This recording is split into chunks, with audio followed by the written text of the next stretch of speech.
150억 원의 재산, 완벽한 신분, 재벌가 며느리 자리. 이 모든 것을 버리고 떠난 딸의 유언이 마침내 어머니 공난숙의 탐욕에 칼을 겨누었습니다. 딸의 모든 것을 훔쳤던 가짜 신부와 모든 것을 통제하려는 잔혹한 감시자의 전쟁은 바로 그날 밤 한 통의 전화로 시작되었습니다. 공난숙의 고급 아파트 거실. 샹들리에 불빛이 화려하게 빛나고 있었지만 그 안의 공기는 독가스처럼 차갑게 굳어 있었습니다. 난숙은 핏발선 눈으로 차정원의 옷깃을 움켜쥐었습니다. 그녀의 손끝에는 억눌린 분노와 함께 불안감이 그대로 전해졌습니다. 내가 감히 내 딸을 꼬드겨서 내 인생을 농락해? 이 사기꾼 같은 계집애 당장 경찰에 신고해서 감옥에 쳐넣어버릴 거야. 난숙의 목소리는 단단한 벽처럼 정원의 숨통을 조여왔습니다. 정원은 두려움에 손을 떨었지만 그 눈빛만큼은 꺼지지 않았습니다. 아니에요. 전 영채를 꼬드기지 않았어요. 영채가 먼저였어요. 그녀는 너무 외로웠고 너무 불쌍했어요. 전 그녀를 돕고 싶었을 뿐이에요. 그러나 난숙은 그 말을 한심하다는 듯 비웃으며 정원을 거칠게 밀쳐냈습니다. 그녀의 구두굽 소리가 대리석 바닥을 거세게 울렸습니다. 불쌍? 웃기지 마. 내가 우리 영채를 이용해서 건양가의 며느리 자리를 차지하려 했겠지. 내 주제에. 난숙은 과거 가난했던 정원의 배경까지 들춰내며 그녀를 모욕했습니다. 정원의 눈에서는 울분이 섞인 눈물이 흘러내렸지만 그녀는 끝까지 고개를 떨구지 않았습니다. 그때 정원의 핸드폰이 날카로운 벨소리와 함께 영상통화 알림을 울렸습니다. 발신자는 영채. 난숙은 신고 버튼을 누르려던 손을 순간 멈칫하며 곧바로 정원에게 명령했습니다. 받아. 지금 당장 받아. 정원은 떨리는 손가락으로 통화를 연결했습니다. 화면 속에 나타난 주영채의 얼굴은 눈물과 번진 마스카라로 얼룩져 처참했습니다. 그녀가 서 있는 곳은 파리의 한 아파트. 뒤편에서는 약혼남 경신의 경쾌한 웃음소리와 낯선 여자와 나누는 키스 소리가 그대로 흘러들어왔습니다. 영채는 절규하듯 외쳤습니다. 정원아, 나 어떡해? 경신이가 날 사랑한 게 아니라 내 돈만 사랑했던 거였어. 난숙의 얼굴은 분노와 수치심으로 일그러졌습니다. 넌 지금 어디야? 당장 한국으로 들어와. 이 망나니 같은 애야. 그러나 영채의 목소리는 떨리며 갈라졌습니다. 엄마, 난 엄마가 정해준 삶이 싫었어. 세운 오빠와의 결혼도 건양가 며느리 자리도 난 단 한 번도 원하지 않았어. 그 절규는 마치 수십 년 억눌려 있던 영혼의 폭발 같았습니다. 난숙은 냉정하게 통화를 끊고 정원을 노려보았습니다. 내 죗값은 영채를 데려온 다음에 치르게 해주마. 난숙은 그날 밤 곧바로 파리행 비행기에 몸을 실었습니다. 파리 몽파르나스 아파트. 난숙이 한국을 떠난 그 시각, 영채는 지독한 결심을 하고 있었습니다. 그녀는 엄마에게 다시 잡혀 끌려가기 전에 자신이 원하는 방식으로 마지막 자유를 선언하기로 했던 것입니다. 경신이 다른 여자와 희롱하는 소리를 들으며 영채는 가방을 쌌고 노트북을 열었습니다.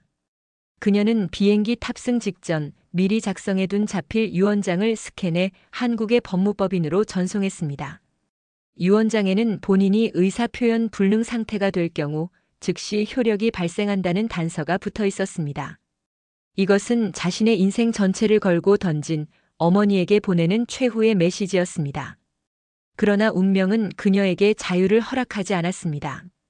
한국 땅을 밟은 순간 엄마의 추격을 피하기 위해 택시에서 내려 강남대로를 달리던 그녀는 밤 11시 신호가 바뀐 순간 뒤에서 맹렬히 달려온 음주운전 차량이 몰고 온 끔찍한 연쇄 추돌에 휘말렸습니다.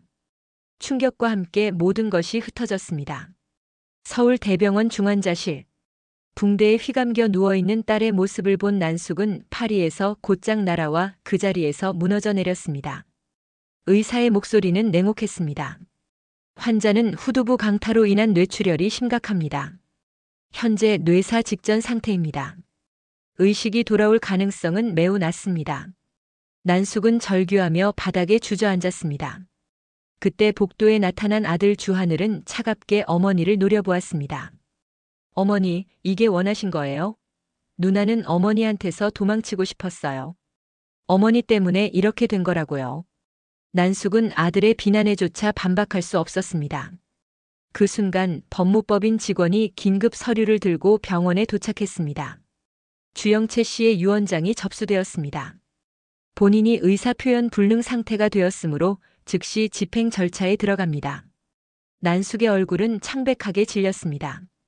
딸이 이미 이 모든 불행을 예감하고 있었다는 사실이 그녀의 탐욕과 통제가 빚어낸 비극의 증거로 눈앞에서 드러난 것이었습니다. 법무법인 세원 회의실. 난숙, 하늘, 진세훈, 그리고 정원이 모인 자리에서 변호사의 낭독이 시작되었습니다. 난숙은 이 모든 것이 정원의 음모일 것이라 확신하며 분노에 떨고 있었습니다. 첫째, 내 모든 재산 약 150억 원을 차정원에게 증여한다. 난숙의 눈이 크게 뜨였습니다. 둘째, 내 법적 신원, 주민등록, 학력, 경력을 차정원이 사용할 수 있도록 허락한다. 회의실은 숨막히는 침묵에 갇혔습니다. 셋째, 어머니 공난숙은 내 재산과 신원에 대한 모든 권리를 포기한다. 난숙은 비명을 질렀습니다. 말도 안 돼. 이건 무효야. 내 딸이 이렇게까지 했을 리 없어. 그러나 변호사는 공증 당시 영채의 정신 상태가 완벽히 온전했다는 전문의 소견서와 함께 유언장이 이미 법적 효력을 발휘했음을 통보했습니다. 난숙은 옆에 있던 의자를 집어던지며 좋아. 법정에서 보자. 끝까지 싸울 거야. 라고 포효하며 회의실을 박차고 나갔습니다. 이어서 영채가 비행기에서 남긴 마지막 영상 유언이 재생되었습니다. 화면 속 영채는 눈물로 범벅이었지만 단호했습니다. 엄마는 날 사랑한 게 아니었어요. 엄마의 꿈을 이루기 위한 인형으로 키운 거였어요. 난 단 한 번도 주영채로 산 적이 없었어요. 하지만 정원이는 달랐어요. 내 모든 걸 정원에게 주고 싶었어요. 이건 사기가 아니라 선물이야. 그녀는 세훈에게도 간절히 부탁했습니다. 오빠가 사랑한 건 주영채가 아니라 정원이야. 정원이의 자유로운 영혼을 꼭 지켜줘. 영상은 그렇게 끝났습니다. 정원은 두 손으로 얼굴을 감싸며 울부짖었고 세훈은 눈물을 흘리며 그녀의 손을 잡았습니다. 영채의 유언은 정원에게 죄책감과 함께 주영채로 살아야 하는 무거운 굴레를 주었습니다. 그로부터 6개월 뒤, 차정원은 법적으로 주영채가 되어 진세훈과의 결혼식을 올렸습니다. 화려한 꽃들로 장식된 웨딩홀은 축복의 박수로 가득했지만 정원의 눈빛은 어딘가 깊은 슬픔에 젖어 있었습니다. 난숙은 모든 법적 싸움에서 패배했음에도 불구하고 마지막 남은 권력의 야망을 위해 억지 웃음을 지으며 혼주석에 앉았습니다. 그녀는 정원의 귀에 다이아몬드 목걸이를 걸어주며 속삭였습니다. 이제 넌 내 딸 영채야. 건양가와의 결혼으로 모든 게 완성됐어. 앞으로 잘해보자, 딸. 난숙의 차가운 눈빛은 정원의 등골을 오싹하게 식혔습니다. 정원은 자신이 이제 난숙의 완벽한 인형이 되었음을 깨달았습니다. 바로 그때 하객들의 휴대폰이 동시에 울렸습니다. 속보였습니다. 서울대 병원. 주영채 환자 의식 회복. 순식간에 웨딩홀은 혼란에 휩싸였고 정원의 얼굴은 하얗게 질렸습니다. 난숙은 벌떡 일어나 외쳤습니다. 영채가 깨어났어. 네 사람은 웨딩드레스와 턱시도 차림 그대로 병원으로 달려갔습니다. 유리창 너머 영채는 눈을 뜨고 있었습니다. 의사는 의식은 회복했지만 후두부 손상으로 하반신 마비 증세가 있습니다. 긴 재활이 필요합니다. 라고 냉정하게 통보했습니다. 난숙은 핑크빛 한복 자락을 휘날리며 딸의 손을 붙잡았습니다. 걱정 마. 엄마가 다 해결할게. 정원이가 내 자리를 잘 지키고 있어. 난숙의 얼굴에는 안도감과 새로운 통제에 대한 의지가 뒤섞여 있었습니다. 그러나 영채는 천천히 고개를 돌려 유리창 너머 웨딩드레스를 입은 정원을 바라보았습니다. 희미한 미소와 함께 그녀의 입술이 움직였습니다. 잘했어, 정원아. 그 미소는 이내 싸늘하게 굳어졌습니다. 깨어난 원본은 움직일 수 없었고 모든 것을 가진 대역은 영원히 주영채로 살아야 하는 굴레에 갇혔습니다. 그리고 탐욕으로 모든 것을 통제하려는 어머니가 그들 위에 군림하고 있었습니다. 복수에서 운명으로 바뀐 정원의 짊어질 짐은 웨딩드레스의 무게보다 훨씬 무거워졌습니다. 이 세 여자의 잔혹한 리플리 게임은 이제 멈출 수 없는 새로운 국면을 맞이하였습니다. 이 모든 이야기는 다음 이야기를 위한 서막일 뿐입니다. 구독과 좋아요, 그리고 알림 설정으로 친밀한 리플리의 잔혹한 운명을 끝까지 함께 해주십시오. 감사합니다.